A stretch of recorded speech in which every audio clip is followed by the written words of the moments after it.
I have the pleasure of moderating our first discussion and introducing our panelists. So while I'm introducing you, please feel free to join me on stage. All right, our first panelist is Adrian Hale. He is a son of Rochester, New York, a civic leader in the greater Rochester community. In 2023, Adrian was elected to represent New York's 7th Judicial District. On the Board of Regents, he co-chairs the Adult Career and Continuing Education Services Committee, which focuses on serving the education and employment needs of New York's adults. He is also a member of the Technology Policy and Practices Council, which advises the Board of Regents on issues related to digital capacity, content, and usage across the state, and is the co-chair of the National Association for States Board of Education and their EdTech Advisory Council. He also served as a senior manager of workforce development and talent strategy and education initiatives at the Greater Rochester Chamber of Commerce. That's Adrian. Join me in welcome. We also have Shelley Mayer, who is an experienced and progressive leader who has spent her career as an advocate for New Yorkers. She has been a champion for children and families with a strong commitment to K-12 education throughout her career as an attorney, assistant attorney general, and New York State legislator. Shelley was elected to the New York State Senate to represent the 37th Senate District in Westchester in April of 2018, and was subsequently re-elected in November of 2018, 2020, 2022, and 2024. In 2019, she was appointed to serve as the chair of the State Senate Education Committee. Welcome, Shelley. Next up, we have Alejandra Vasquez Bauer, who is a fellow at the Century Foundation, where she is the director of the National Newcomer Network and manages the Bridges Collaborative, an initiative that champions school integration. In 2022, she co-founded the National Newcomer Network, a coalition that brings together educators, researchers, and advocates investing in developing systemic solutions to address newcomer student inequality in K-12 schools. Under her leadership, the network released a policy platform representing the priorities of over 300 members representing nearly 40 US states. An inaugural Obama USA leader and former high school teacher, her work has been featured by several media outlets, including Chalkbeat, The 74 Million, K-12 Dive, Education Week, and Politico. Welcome, Alejandra.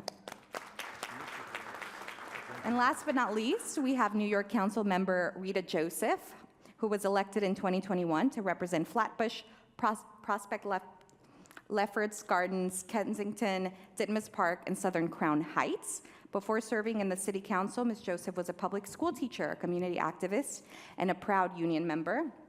After immigrating to the US from Haiti, in her youth, Ms. Joseph began her life in advocacy.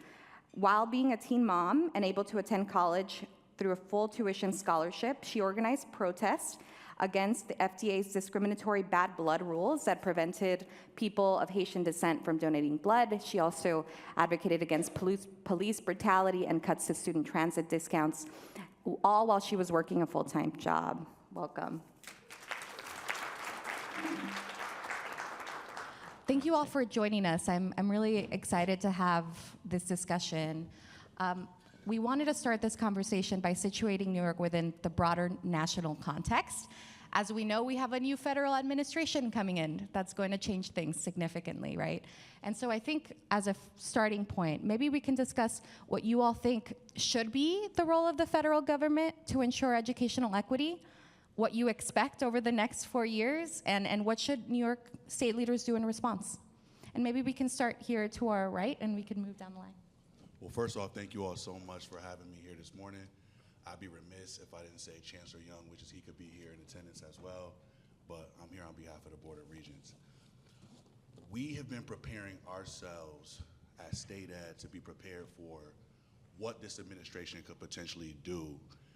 Obviously, we know that there is some animosity towards the U.S. Department of Education, but as practitioners and stakeholders, we all have to be honest that in many ways we've put ourselves in a position for public education to be under assault and attack. And if we're serious about defending it, it's not just about policy proposals and legal hangups in court. We have to fix the problem, which is for a long time, you all, high school kids were graduating and couldn't read, couldn't write, couldn't do math, weren't prepared for college or a job.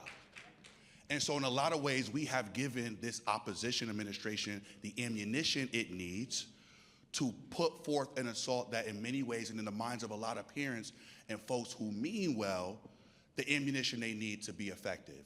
What we've done at State Ed, though, is we're trying to anticipate what that could look like. And just at a very high level, right? If I break down USDOE into a couple parts, it's college grants, Pell grants, it's student loans, it's Title IX, it's IDEA, it's Title I. In best case scenario, if they're going to be effective, obviously they're gonna have to get over 60 votes in the Senate. They need an act of Congress to repeal the department as a whole. They could potentially disseminate the department and then reassign the programs I just talked about to different parts of government. So the student loans, Pell grants could go to Treasury, IDEA, Title I could go to Labor, and potentially Title IX could be sent off to Civil Rights and Department of Justice. Hardcore worst case scenario, they disseminate USDOE, and then they also restructure how these monies could be sent to states, potentially in the form of block grants, which we know in famous cases like Arizona, when they've done that, they've used that money for everything but education. And this is why, in my opinion, we all have to have a very honest conversation about what does 21st century education look like. I can't wait to have this conversation. You talked a little bit about my work on the Technology Policy and Practice Council, because even technology will be used in remarkable ways to close what we call transcript gaps. But we're gonna have to work with our partners across the street in Albany to figure out if there is loss in federal dollars in funds. And even our governor just came out with a 314-page report published by the Rockefeller Institute early December that talked about what a new foundation aid formula would look like. Even though it entails some historical context, feedback from hearings across the state, there was no actual financial modeling. There was a lot of recommendations. And so even there's some gaps and some questions that still have to be answered. We'll know when we see this executive budget. We have to work with our partners across the street in Albany to figure out if there's a loss in dollars, how do we ensure local education agencies don't see a loss in services and programs they can offer students based on that. But ultimately, though, I want to be clear, we all have to also have the hard conversations like the keynote speaker mentioned this morning. How do we fix public education in a constructive and substantive way to prepare kids for a world that many of us can't even imagine?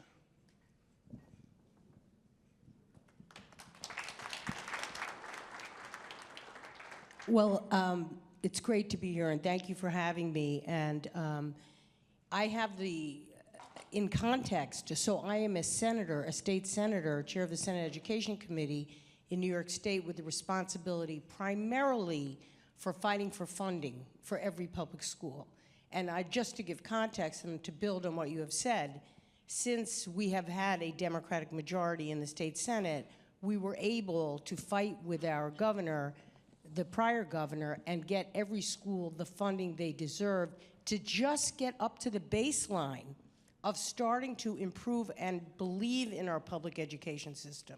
We faced many years where, particularly in our black and brown communities, our schools were ignored by the state legislature and by everyone else, and we are really paying the price for that. So our first order of business was to get the money out the door that schools were owed. We worked very hard to do that, and we achieved that. It is by far not a perfect playing field, and it has not achieved the results for our students that we need and demand of them in order to progress in our world. So that's sort of the backdrop. The second thing is, if you're talking about money, what's in Project 2025 as a possibility of what the Trump administration will do would pose a very serious financial threat to every school, particularly that gets Title I, which is all of our high needs district. I live in the city of Yonkers, one of the third largest city in New York, a district majority minority school district. It has come a long way. Was it to lose that funding? Where are we going to make it up? And that's going to fall on us as legislators, working with the Board of Regents. We're very fortunate in New York State to have a New York State Education Department headed by a commissioner who is committed to our schools, particularly our urban schools and schools of particular need. So one, we have a money problem, and we just got to be blunt about that. Two, we have a commitment to public education problem with this Trump administration, and I think you rightly pointed out that we've sort of opened the door for that by our failures. That being said, we can't allow a Congress to adopt, in my opinion, legislation that eliminates the U.S. Department of Education. What I am fearful that will happen is that the administration will administratively weaken and diminish the powers of the U.S. Department of Education, including investigating complaints within schools, including racial complaints, bullying complaints. There's lots of things they have done, and if they are taken away from them administratively, there's not a lot of remedies for the students and their families in these cases. So that is a real possibility. They will bypass Congress because they can't get the votes. They will do things administratively to weaken the Department of Education. But the third thing is our commitment to public education as a nation. I still think, and those of you who are here, you're here this morning to say we really believe in public schools as the major source of opportunity for our students, particularly students for whom education is the path forward. And if we don't have a nation that is committed to education in a public way, not to say we can't improve the U.S. Department of Education, but if we're going to eliminate a department that is committed to public education, we are sending a signal to every student, every school, particularly every school in need. I have the luxury of traveling around the state, visiting schools. I was at a special act school in this week with primarily students from New York City. They're in a residential and day program, students with special needs, exceptional students, performing exceptionally well. They are entitled to a belief by our federal government and our state government that they can succeed. So I'm worried about the symbolism, I'm worried about the money, and I'm worried about the administrative acts that are going to weaken our U.S. Department of Education, and what are we as a state going to do about it?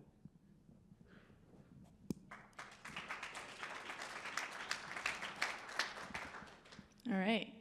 Good morning, everybody. Thank you. Grateful to be here, and thank you for having me, Unidos and National Urban League.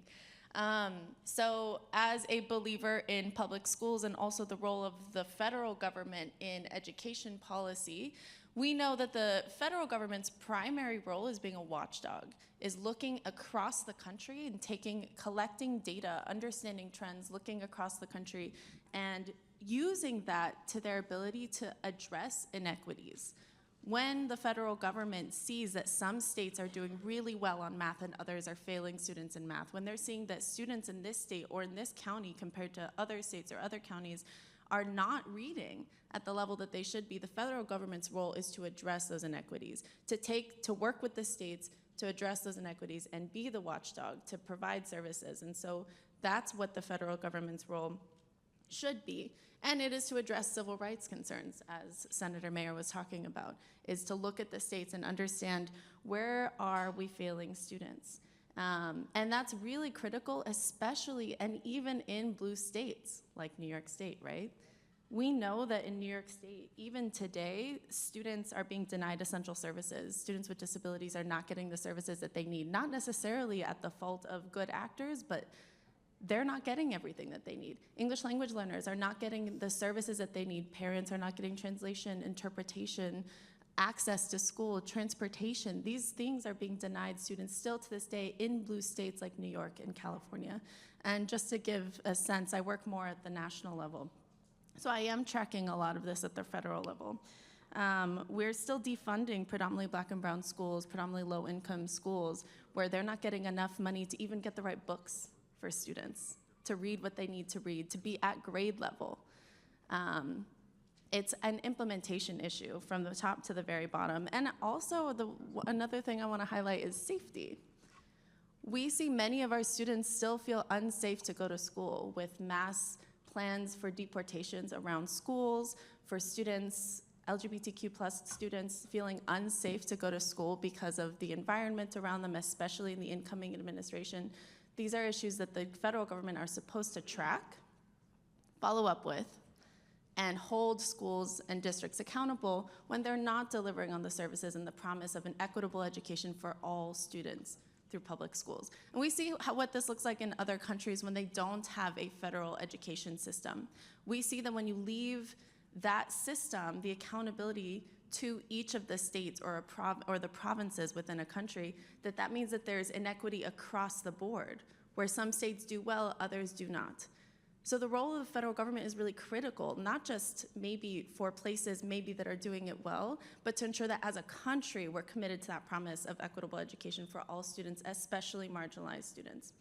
And so with that failure, we see that in this new administration, as my colleagues have said, there is a potential for that to all fall apart, especially if it is being spread across multiple departments and weakened. That's not popular for the American people. Getting rid of the Department of Education is not a popular idea.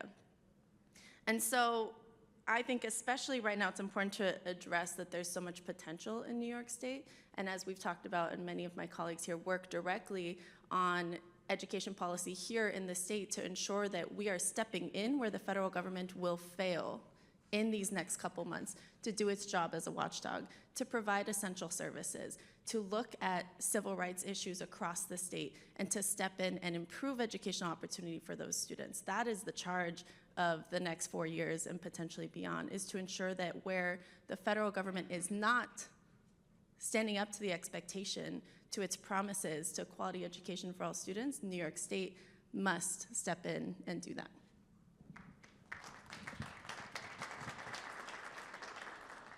Good morning, everyone. Thank you for having me here. I want to piggyback my colleague. We have a lot of work to do on the city level. I've seen a lot of the issues you talk about as the education chair. Matter of fact, I'm getting ready to do a hearing on special education. And we know that a lot of these services are not being provided. Our ENL students their needs are not being met. Prior to coming into the New York City Council, I was an ENL coordinator. After I won my election, I couldn't leave. I had to stay up until the very last day because there was no one there to take my spot. Went back to my old school. They are out of compliance because they still don't have an ENL coordinator. And I've been in the council for 3 years. So we've seen these inequities. We see still the segregation that's happening in our New York City school systems. If it's where you live, you go to school, we still see them. The underfunding of school systems, it's still happening. And that's why New York City took the bold step of changing the formula for fair student funding under my leadership when we saw there was a budget crisis in New York. We changed it and added weights for poverty in high-need school areas because we knew that if we invest in the right places, we'll see changes. So Shelley and I, we got a lot of work to do as city and state coming together to start brainstorming and how do we push back on what's coming in 2025? How do we work together in funding sources? And how do we meet the needs of Title III that may go away, special needs, Title IX that may go away? A lot of these things are happening in real time. Transportation. I had a hearing on transportation. We still had students, and this was September, they were still not being picked up. They didn't have routes. Or if they were leaving home, they would get on the bus at 6 in the morning. They would not get to school until 8:30. So we're still seeing a lot of these things, and how do we have to start addressing the root cause of a lot of these things. And one of the things we keep leaving out in education, and I say that all the time, parents have to be part of this educational journey. That's the one way we can strengthen them. Whether English is not their first language or not, we bring them into the building. We let them know. We know a lot of immigrant families, big institutions and bureaucracy, they're afraid of them. We have to engage them because we're gonna need their voice to help us push back and fight back on those who will try and take away some of the basic rights of our students. They will take away their funding. So I've been doing this work since I was 19 years old, fighting for inclusion, fighting for change. So this is not going to change, but I'm gonna need all hands on deck, all stakeholders, in order for us to push back and fight back for what's coming.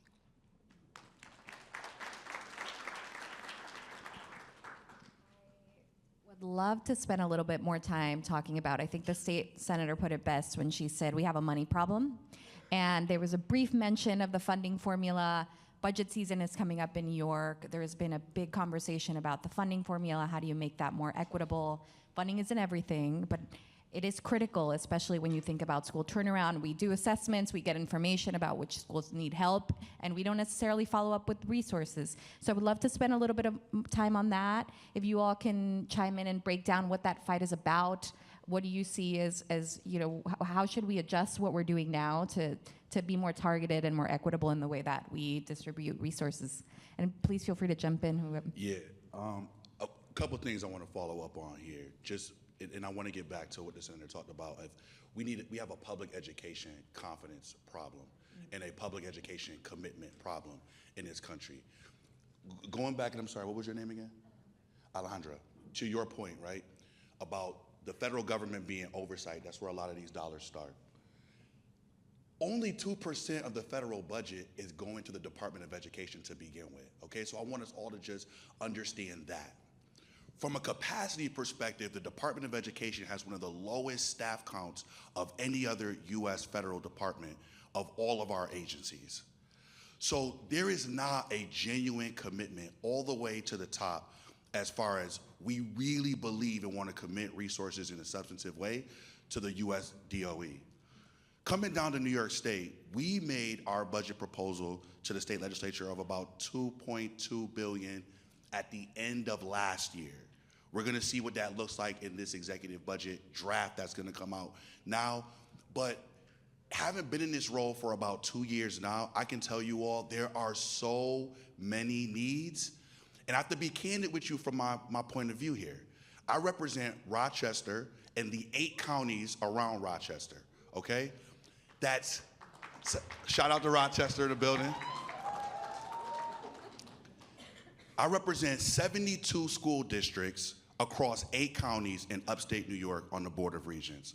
So I see it all from urban, suburban, rural, suburban, urban, and smaller cities. I see it all, and I have to be candid with you. Money is a major issue. Updating the foundation aid formula is a major issue.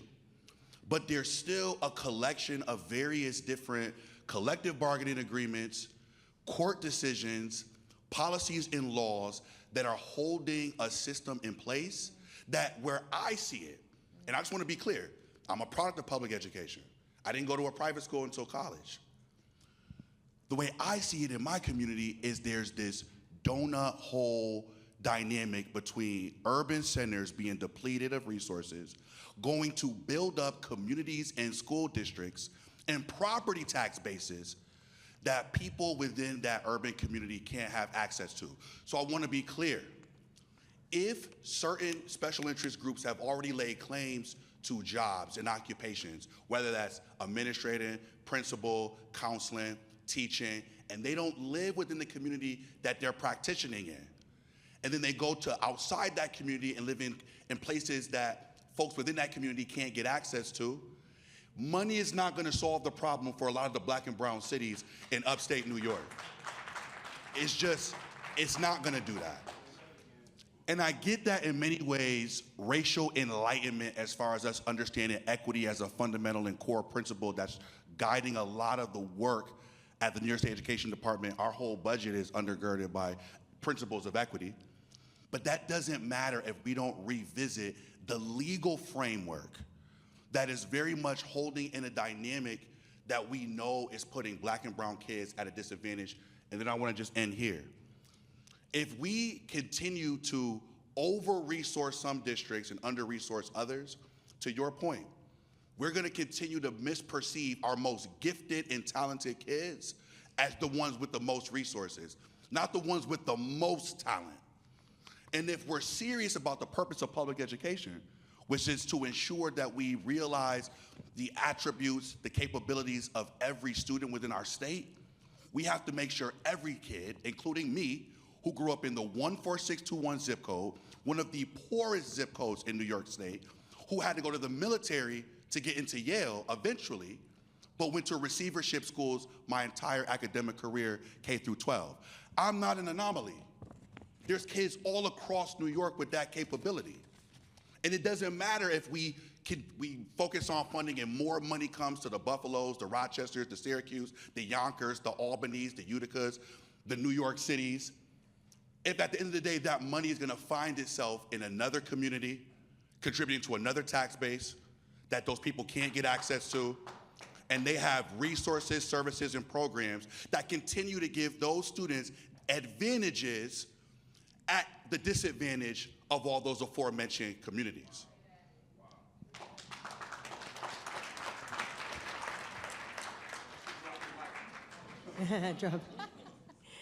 Let me talk about this issue from a little bit from our perspective and give a little context. As a result of the CFE lawsuit almost 20 years ago, the Court of Appeals of New York said schools are not being funded based on need, they're being based on politics. And that was the way it was. I mean, the Rochesters, the Yonkers, the Syracuse, the Albany, New York City theoretically should have done better, but according to the Court of Appeals, it wasn't fair. And they said to the legislature, if you don't adopt a funding formula based on need, which is not perfect, as you're pointing out, because of some of the other factors, I don't discount those. If you don't move to a need-based formula, we are going to impose it on you. So in 2007, the legislature did adopt a formula that's theoretically based on the need of every school district. It does include property tax wealth, so theoretically it should be fair. It does include poverty based on 2000 census data, 2000, we're in 2024. It does include some weighting for special needs and E&L, but it's completely out of date. First of all, our first order of business was to get the money out the door that was owed under the formula. Yes, I'm not disagreeing. Just money alone does not fix equity. We are extremely aware of that. We work closely with the City of New York. We passed a law to require class size to be adjusted in New York City because we consider that a fundamental part of having an equitable education. That's not just money, that's class size. Class size matters. We passed the bill. I hope it gets implemented. However, now we are at a point where we have a review of this formula. It's complicated, and for many years people didn't really want to understand it because it is complicated.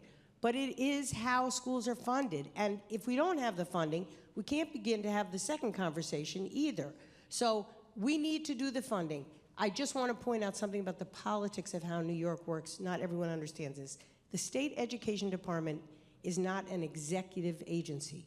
They are not reporting to the governor. They are not reporting to the cabinet level of New York State. They are independent. The Board of Regents, and you have a region here, we went through a whole process to get named, a competitive process, and to be an advocate for his community. The Board of Regents is independent of the governor's office. So they've come up with their proposal for what is needed for schools in New York. Then it comes to us in the legislature. We are constrained by how much money the governor said is available. We don't do just what SED says because we don't have access to the money. The money is controlled by the governor. Then the governor says there's this much money. You legislature, this is what I want to do. You can mess with it, but you can't add to it. And by the way, you probably have to make up for more of it because we need to make up for congestion pricing. So you're going to have to find more money. And all of that to be said is at the end of the day, we are in this narrow position of fighting for equity, our dominant principle of school funding and school governance. We are stuck with a model where schools believe they are entitled to rule their own roost. We have local control. It's very much a challenge for us to have uniform policies because schools want to set their own policy. And we have a bifurcated system, unlike other states, where a Department of Education reports to a governor. So we're constrained. I'm not making excuses. I'm explaining how it works. Here we are in the legislature fighting to get equity as much as possible, including funding, including everything else we can do to ensure there is access and outcomes that reflect what we want to see within a very narrow little window of the money the governor says is available for education. On Tuesday, she's going to outline her plan. The following week, she's going to give a budget. That is a starting point to begin to fight, and we fought with every governor of every party, and I will continue to do so, in order to get the money and the resources, including the governance issues for every school. That's the limitation we find ourselves in, but it's important for people to understand. We in the legislature, including the Senate and Assembly, do not have the power to sort of just take from here and put it over here. Can't do it and can't add to it. So we have to do our best, and that's what we're committed to do. There never has been a group in the legislature as committed to public education as there is now, and I'm fortunate to be the chair because I, along with my colleagues, including Senator John Liu, who's a committee of New York City public schools, we never had that before, we are just beginning the fight that we will engage in and hopefully win. And if I may, just really quick to piggyback on your remarks around SED.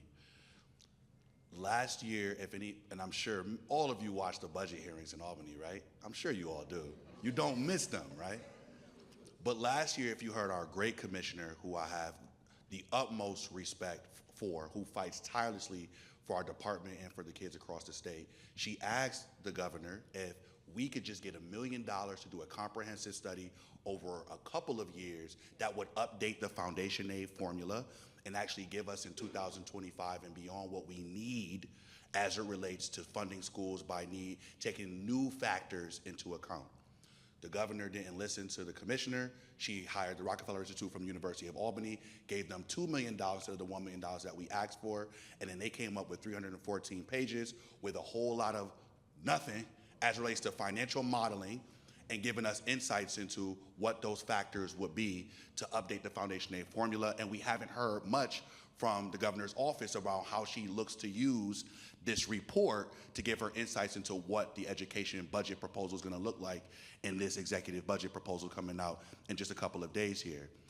I think the commissioner does an exceptional job trying to work with the executive branch and trying to work with various allies within it, but there's always been, I think, tension between the Board of Regents being an independent agency, working with the governor's office because there is no control. And even if you get into charter schools, there's a lot of context there I'm sure you know about with even how SUNY became an authorizer because SUNY answers to the governor. So there's a lot of politics involved in this, but to the councilwoman's point, that's where we as communities, as parents, we have to be aware of how systems work.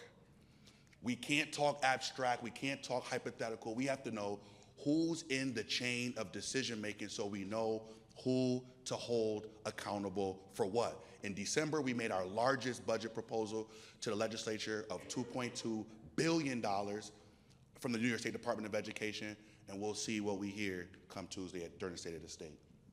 I second that a lot. Your executive don't listen. The governor doesn't listen at all. And it's usually the folks that are not in this education space that decides to make decisions for us, not with us, but always for us. And I remember testifying at the hearing for the foundation aid because we were calling on it, myself, Senator Jackson, we were at the hearing testifying. And we said that, we were like, first of all, the panel alone did not reflect the community that we were fighting for, right? That was one. Two, when we made recommendations on weights, early childhood, ENL, special education, we made all of those recommendations. When we got it back, we were like, wait, that's not none of the stuff we said. None of that stuff got into the report in order to make a great decision, a sound decision on how do we implement policies. And it's time, you're right, we need to take the politics out of education. We need to make education sexy again. We have to make, we have not made it sexy. We dragged it around. We haven't made educators sexy, administrators. They get blamed for everything when it's the folks that are making policies that have no business in education. And I'm gonna keep it like that. They know that. It's folks that have never been in a classroom, that has never taught not one child, but yet they're here making decisions for us. Even in implementing the class size. I had a hearing on class size, and the 3 people that sat before me that was implementing your law had never, ever set foot in a classroom. But yet here you are, making decisions for educators, for administrators. And so we are implementing it, And the state love to give us unfunded mandates. We got to call on the state to start funding the mandates they pass down to us. But we are implementing it on the city. Oh, I'll call them out every day, all day. They know that. I'm all about the kids, about young people, fighting to make sure they have all the tools they need to thrive. So I'm always going to keep it 100%. Thank you. And with a couple of minutes remaining, I do want to pivot. Let's talk about the end goal of all of this, right? The Board of Regents recently voted to eliminate Regents exams. I would love to get your thoughts on that. Please contextualize. We are not eliminating the Regents exams. Please. We are only making it so that you do not have to pass the Regents exams in order to graduate. Thank you for. So I think the messaging on that probably needs to change, because that's all I'm getting from parents. Why are y'all taking away That's the Regents? media. That's media messaging. Oh, so that's the way the media likes I to think the cover commissioner it. needs to Yeah. remessage that out to parents and explain it to them, right? So that's why I always say sometimes we probably need FAQs and toolkits for parents and educators to understand when the message goes out. Because that's all I get from my office was, oh my God, they're eliminating the Regents. Council member, I had a group of students literally call my office and like, council member, we really like taking our Regents. Why are you getting rid of? I'm like, it's not me, it's the state. It's not. It's the state education. See, Shelley doesn't want to get Well, blamed for this at all. and parent-centered communications, it's like translated and interpreted for parents so they can understand and engage in it Absolutely. and respond to it and provide feedback. Like, Correct. And a lot of times when we make policies, we forget young people. We don't bring them to the table. This is going to impact them. Oh, no. Okay. Yeah. Okay. So hold on. So young people don't get to come to the table Yeah. to be part of these policies that we make that's going to impact them. So the good news about the Blue Oh, Ribbon good news. Commission. Yeah, so the good news about the Blue Ribbon Commission recommendations. Are you all familiar with the Blue Ribbon Commission Yes. recommendations? All right, perfect. So various stakeholders were taken into account in this process, and it actually started years ago. It's funny because I started in this process as a Chamber of Commerce executive doing workforce development and education initiatives, and now I'm ending it on the side of the Regents. But children were centered in this. And just to give you all an idea, because those 12 recommendations have been distilled down now to 4 transformations. So that's adopting the portrait of a graduate as a framework of what we want to see kids have in order to graduate, the different attributes and capabilities we want them to have. It's removing the standardized assessments as a requirement to graduate. We're creating alternative means of assessment, you all. Now, to me, this is the most important part around kids because it lets them be in the driver's seat of their educational career to say, I want to show how I can demonstrate my proficiencies across the content areas. It's not New York State Education Department telling them that. It's them telling us, their teachers, their schools, the best way that they can demonstrate that. And then it's going to one diploma. Okay, instead of the 3 diplomas we have right now, to remove the stigmas around the different levels of diploma that students get. In the grand scheme of things, look at the Blue Ribbon Commission recommendations as us trying to change the landscape in which high school students graduate, what we expect of our high school students. But if you also watched our meeting in October, which I know all of y'all watched our October meeting, right? We also changed the state's ESSA requirements. So if you notice, we're also paying close attention to middle school and primary to get them ready for what transformation needs to look like at that level as well, because the future of education in New York State, it has to look different. As somebody who comes from industry, I know firsthand the skills that kids are gonna need today, but there's also skills that they're gonna need that we don't even know yet. And what we're trying to do is create the landscape where we can adopt new and emerging technologies and prepare kids for their futures. Just for all of our imaginations, think about those babies who are in kindergarten right now. Now, without putting myself out there too much, when I was growing up, we had VCRs, CDs, right? Phones still had to be put on the charger at home, the cordless phone. And now look at, we all can FaceTime from our phones. We all stream through data. And there's a whole data ecosystem out there that's enabling business and enterprise in ways we never thought possible, and it's only the beginning. Quantum, AI, and various others are on the horizons. So by the time those kindergartners become our age or even graduating age, the world is gonna look very, very different. And I especially wanna say this in the black and brown room. We cannot be reactive, y'all. We always wait for things to change. We need to be proactive. Then we And want to catch up. We have to be ready now, which is why even in Rochester, we rolled out the first in the country blockchain technology training program. And between Buffalo, Rochester, and Syracuse as region with Micron coming, semiconductor manufacturing in Syracuse, we're trying to get all 3 of those big 5 districts that's left out of the BOCES, but we ain't gonna talk about that right now, ready to prepare their students for these semiconductor manufacturing jobs that are coming to Clay, New York. We have to be preemptive.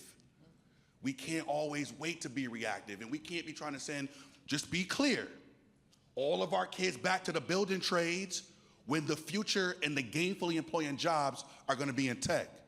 Don't fall for that, right? Not to say that college is for everybody, but our New York State Association for Training and Employment Professionals made it clear in one of their reports, most jobs only require a little bit post-secondary, not a full-on degree. So that's where workforce development agencies like Urban League play a vital role in making sure you're a part of that program and process as well. we start strengthening our CTE programs. That's right. CTE programs. Yeah, And don't Brooklyn forget STEAM, about I'm my coming for y'all. educators. Brooklyn Don't forget STEAM, I'm about coming for also y'all. training my educators That's to right. make sure they are at the forefront of this technology Thank and it you. does That's not right. leave Yeah. them behind. That's right. I want to make sure people have time for Q&A. I will just flag that we, in the afternoon discussion, are going to take up the conversation around the portrait of a graduate. So please stick around. You all will get to look at that and discuss that. Before we jump to Q&A, I just want to open it up if folks who haven't yet been able to contribute to this question on how do we prepare students for life after K-12, making sure that they have, pathway to careers, but also democracy. Something quick. You also can, we could leave it there and we can jump to Q&A. I can jump in really quick. One of the things I've been thinking about a lot, I work predominantly in integration, but mostly newcomer immigrant education. I work on this nationally. We're tracking trends across the board. And as we're all aware, we hear news coming from the federal government, specifically from our incoming president, about how our children are a harm on the school system. Whether they're immigrants or they're black and brown children, they're students with disabilities, LGBTQ+ students, our students hear these narratives. And no matter what city, state leadership says in their speeches, they're hearing that man on their TVs. And they're hearing, I don't belong in the classroom. I don't belong in the school. Learning isn't for me. And we can't just say, oh, but we're a blue state. Oh, it's New York. The kids know that because they don't. They're hearing that. And they don't feel safe in our schools. They don't feel comfortable in our schools. And as a teacher, as a former English learner, I know that kids were coming in my classroom hearing those narratives too. I was teaching the last Trump administration. And my kids were coming in my classroom feeling like, Miss, why am I here? They might pick me up tomorrow, send my family home. What are we doing? And I had to try and remind them that no, this education is for you, but it takes more than just that one teacher. It takes everybody in the state to remind kids that they belong here. And I want to just put that charge on everybody here that what's happening outside the state does impact us. We are not a bubble. This is not a vacuum. And that everybody, including our leadership, all the folks here, champions on this stage, have to be really loud about students' rights to school, to an education, be really clear about that, communicate with the parents, make really clear that our schools in New York State are for everybody, that you belong regardless of your status because of all the strengths that you bring to the classroom. And so I want to charge everybody to continue to carry that out, especially our leaders, but all the way to the parents in the bodega, that's all of our charge moving into this next administration. Thank you, Alejandra. Please join me in thanking our panel this morning.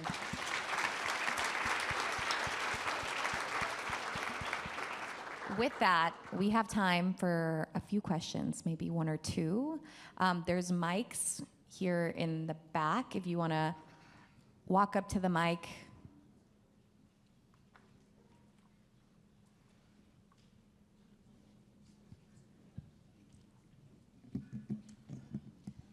Hello. All right. So my name is April.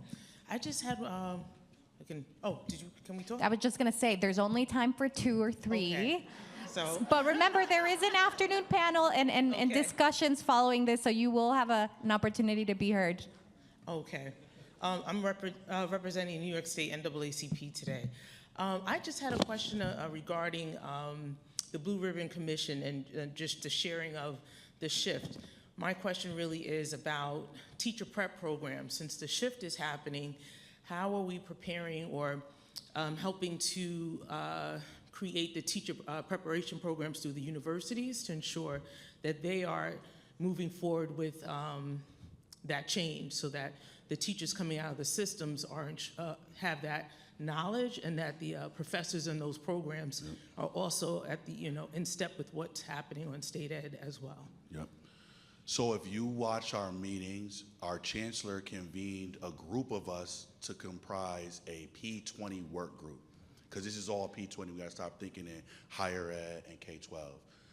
The P20 work group is solely focused on teacher preparation right now. So it's ensuring that the teacher programs, and then we have a higher education committee too, that's lockstep with the P20 work group. But we're trying to make sure the teaching programs within the colleges and universities are up to date, getting prepared for what the world is gonna look like by the time they're released out to the field. So that's one. The second is, as far as our culturally responsive education framework, under the My Brother's Keeper program, there's a grant specifically to recruit teachers of color. Because we also understand that, and the research shows that students do better if they have somebody in front of them who looks like them, but there's also a dynamic called cultural synchronization within the classroom where I understand small norms and folkways of this classroom and this student in particular in ways that a commuting teacher won't. And I'll piggyback on what the councilwoman said earlier, is when you don't have that in districts like mine, you have a high number of kids being called special education or intellectually disabled, and they're not. So those are ways that we're trying to prepare teachers, but last but not least, the same way you're gonna see a portrait of a graduate today, at some point you're gonna see the portrait of a teacher, portrait of a building leader, portrait of a systems leader, all these accompanying portraits to say, what are we gonna need from these key stakeholders within our system in order to make it effective and successful. But we're not immune to knowing that this is really gonna come down to resources, and in particular, commitment from higher education, right? We're working with them, but any higher ed in here? They can be slow to budge sometimes if ain't nothing at the table for them. So higher ed has to really be committed to this as well. Thank you. Sam Radford, West New York Education Equity Task Force. First of all, I want to say, Regent Hale, I've been doing this for over 30 years, and you just pulled the covers off of the game they be running on parents about, what's happening within the education system, that they need more money. Talking about the laws, the policies, the collective bargaining agreements, that no matter how much money you give it, those systems are in place that protect the systems to keep doing the same thing. So my question is, the proof point of that is we just had record amounts of money coming into school system through ESSER and IRA. You know what I'm saying? What is your assessment on the effectiveness of the use of that money? Because as a parent leader, you have no credibility come and talk about more money when you just have more money that you ever had, and and we haven't seen the level of change that was promised based on that kind of money. Yes. You know what I'm saying? So if we don't talk about those other three things simultaneously, the collective bargaining agreement, the policy, the law, why are we talking about money? There's no more credibility from our perspective, from parents, for that argument for more money. And judicial decisions that come down from the court. But to your point, because look, I don't want to give y'all anecdotal what I think, but there is a researcher from the University of Pennsylvania. Her name is Annette LaRose. She wrote a book called Unequal Childhoods. In that book, she followed a middle-class family, a working-class family, a working poor family, and impoverished families. And the number one predictor of a child's academic outcome, 2 points. The first was the education of the mother. The second was the income of the family. If we don't find ways to also, in order to protect kids, to focus on what are the cross-departmental collaborations we have to do to strengthen the family unit, whatever that looks like, the network of people who care about those kids, a lot of this work is gonna go undone, you all. And what her research showed in this book was, in communities like ours, because folks either don't have high levels of education or they don't have positive experiences with the system. They trust the experts, they trust the professionals to tell them what their kids need and what the solution and the answers are, and we know that that's not true. So until we have a serious conversation about how to integrate families in a real way, how to incentivize kids with no immediate use for education, incentivize kids in poverty in a real way, what are we talking about? Game changer. Anybody want to chime in? Can I just add on two things on the federal money? Very fair point. So much money. They never expected it. Two big bundles of money. Two problems here. One, schools as a group, in my experience as an outside school person, are too slow to change. They're resistant to change. They don't want anything new. So they got this money. Many of them didn't do anything new. Some of them did. Yonkers School District, which had hardly any social workers, guidance counselors, school psychologists, art or music teachers, used that money to hire them. You were not allowed to do that because you weren't supposed to do recurring expenditures. They said, screw that. We're going to use it for this because that's what our kids need. Then the money went away. Then the city said, uh-oh, now we're going to lay these people off. We in the legislature said, no, this is what these kids need. No way that this kid doesn't have art and music, gym, which they don't have either, social workers, guidance counselors, the ability to apply to college, because you didn't have it before and used the money for that. So some school districts, in my opinion, had some courage. Some school districts used it for the same old, same old. And that's the problem that you've rightly identified.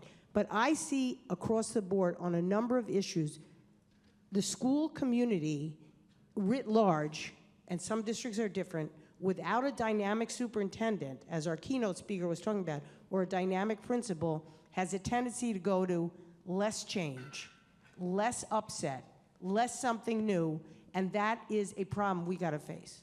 I want to say this real Can I quick. add- Hold on. Real quick. And I'm going to add on something real quick. Real quick. Really quick. After, hold on, y'all. Hold on. Because y'all, we all just lost an election. Oh, I might have to stand too. We all just lost an election. Hold on. Let's get something clear.